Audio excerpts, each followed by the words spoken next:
Okay, so there's two different kinds of fertilizers. You're going to use something water soluble, but there's organic and non-organic or synthetic, okay?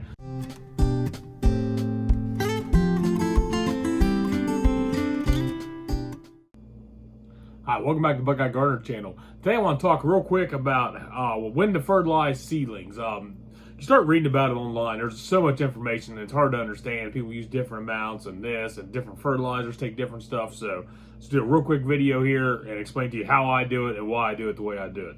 So there's four things: when to start fertilizing your seedlings, what kind of fertilizer, how much, and how often. So that's what we're going to talk about real quick. So when to start fertilizing your seedlings. I wait until the first true leaves have come on the plant. And I'll show you, I'll zoom in here in a minute and show you that. All right, so I'll show you on the kale here real quick. You can see here on this plant, I'll get it a little closer to the camera, that these ones here, they kind of look like a little bit of a clover. Those are the cotyledons there. And these pointy ones, as you can tell, this is kale. Those are the real first true leaves. And every one of these had two plants. I went there and cut them off. I need to cut that one there off too. And the lettuce, it's a little bit harder to tell on it, but you can really see it on this one too, the difference between the cotyledons and the true leaves. So once they get like that, then we'll go ahead and start giving them the water. So like I said, those first leaves that come on, it kind of look like a little clover. They are called cotyledons, and they store food reserves for the seedlings and start the photosynthesis process of the plant. They're essential for the growth of the plant. Fertilizer is not needed at that point because they're pretty much self-sufficient. But once the first true leaves come out, then we'll start with a low-dose fertilizer. Now I'll explain the different fertilizers and how much to use. Okay, so there's two different kinds of fertilizers. You're going to use something water soluble, but there's organic and non-organic or synthetic, okay? And a lot of people have mixed feelings about different things. When it comes to seedlings, I just use all synthetic. That's just me. So what I've got here is I've got some organic that you can use, but there's reasons why. There's pluses and minuses to both of them. So when you use organics, you're going to use a little bit more because it's not as strong. So you're going to go through more fertilizer, which is not a big deal. But it has a smell.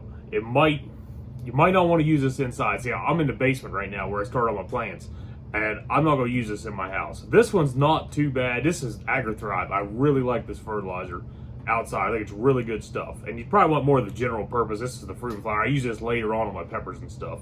Really like this one. It's kind of, it doesn't smell too bad. It's kind of molassesy, kind of, I read somewhere it said earthy soy sauce smell. I don't know if I really smelled that, but I really liked how it did. It did great. I just don't want that in my house.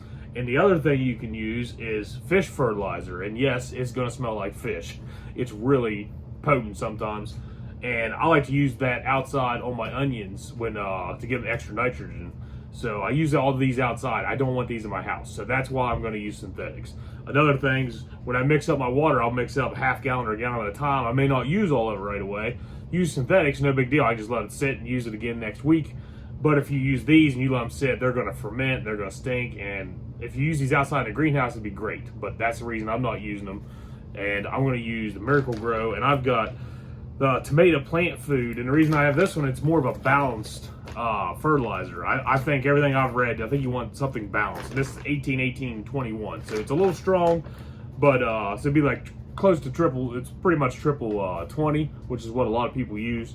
So that's what I've been using the last few years. You can use regular Miracle-Gro. I think regular Miracle-Gro's 24, 6 something. So it's got way more nitrogen. And the nitrogen is kind of what the plant needs early on, but they'll use the other ones too. So that's why we're using a balanced fertilizer. So you can use regular Miracle-Gro too, works fine.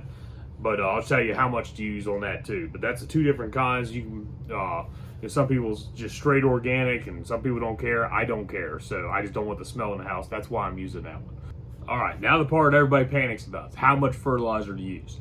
Now you can go online, you can go to Google. Google will tell you anywhere from 1/4 to 1/4 to 1/8 strength fertilizer you would use on regular adult plants. Okay, so like this, for example, says it uses 1 tablespoon per gallon when you mix it up to water your plants. Okay, that's way too strong for seedlings. I cut mine into fourths. Like I said, it says Google and other places say 4th to 8th. Some of them's even less than that. I've seen a couple videos where it gets down into parts per million, like 50 parts per million and all that.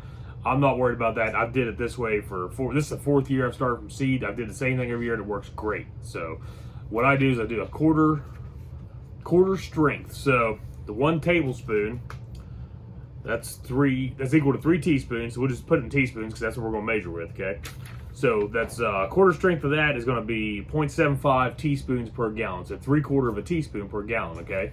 Now, I don't usually mix up a whole gallon because I just got 2 trays here. Don't need that much water. Don't need a whole bunch of it sitting around. So what I've got is a half-gallon jug, an old V8 jug.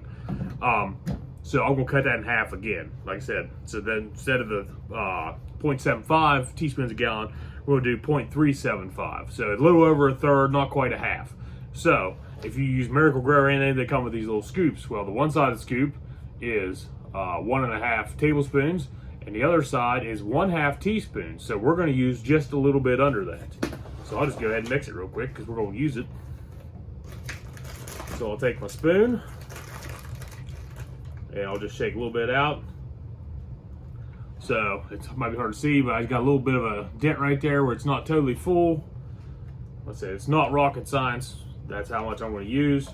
And you'll see here when I shake this up, you can't even hardly see it in the water because it's diluted so much. Where when I usually mix it up, it's got a pinkish tint. This is going to be almost crystal clear. Maybe a slight tint to it. After the air bubbles get out, you can see it's pretty clear. There's not much in it. So that's quarter strength, and that's what I'm going to use on my plants. Okay, now if you're going to use organic on that, so like I said earlier, you're going to use less of this per gallon than you are of this, just because this is 18, 18, 21. This is 335. So you're going to use, well, 4 times more, 5 times more of this. So if you're going to use the Agri-Thrive, the regular general purpose is 332. It calls for 4 ounces per gallon, which would be a 1 ounce when you cut it into fourths. So 1 ounce per gallon, and 1 ounce is going to equal 2 tablespoons. So if you use this, you're going to use 2 tablespoons, or not this, but the general purpose. Pretty much, they're almost the same, so it'd be the same amount, but 2 tablespoons per gallon for this, as opposed to the 3/4 teaspoon of this. So that's the difference in that. And I didn't figure out the fish fertilizer, but it's a 5-1-1. It says on here for vegetables, 2 tablespoons per gallon. So cut that into fourths, that'd be 6 teaspoons, be 1.5 teaspoons of that. So if you're going to use that, that's how you would use that one. All right, and lastly, how often do you need to fertilize your plants? I fertilize mine about once a week. So I'll come down and give them a good drink and just kind of keep an eye on them. And of course, as they get bigger, they'll use a lot more water. So I'll give them a little bit more water in then. And I'll just use some plain water sometimes. If I got a little bit of this left in here, I might just add water to it and use this. I usually use these to dump on. I need to get a little watering can that's easier to pour. But these trays, it's hard to use a watering can. So that's why I use this, and I'll just take it and pour it along the plants. And when I do my peppers and tomatoes and get bigger plants, I bottom water mine when they get bigger. That's just the way I prefer to do it. That way it's not running all over the top of them. It's a lot quicker. I can pick the tray up, just dump. I know about how much to put in because I've did it for a couple years. I fill it up about that full, put the thing back in, and it'll soak all that moisture right up in. All right, and the last thing, how often to fertilize them? I fertilize mine once a week, and I've seen some people say a couple times, I do mine once a week with the fertilizer. I might hit them again with just plain water, or if there's a little bit left in that jug and I need to I'll just add a little bit of water to it, dump it in there. It doesn't hurt it. So I've been doing this for a few years and it turns out good every time. So I'm not going to change anything I'm doing. I'll just keep using once a week, make sure they get a good dose of fertilizer, and then straight water after that pretty much, maybe whatever's left in there on top of them. Now, as they get closer to getting planted, say about 2 weeks before I plant them, I might step up the strength to half strength. I might give them a little bit extra, give them a little boost. Usually by then I've got them outside and hardening them off in the sunlight, so they really seem to grow good. So I'll give them a little extra then, get them going before I put them in the ground. All right, so that's how we fertilize our seedlings. Like I said, there's not much to it. Wait till we get the first true leaves. We'll give them a dose once a week of quarter-strength fertilizer, and we'll just keep doing that till they're ready to go in the ground. And stay tuned here. Like I said, here about a week and a half, we're ready to give these a haircut already. These will really thicken up here in a week or so. This will be the first dose of fertilizer getting today. They'll really thicken up, and they'll be ready for one. So stay tuned for that, and we'll be planting peppers here in about a week or so too, getting them started. So make sure you like and subscribe, and we'll see you next time here on the Buckeye Gardener channel.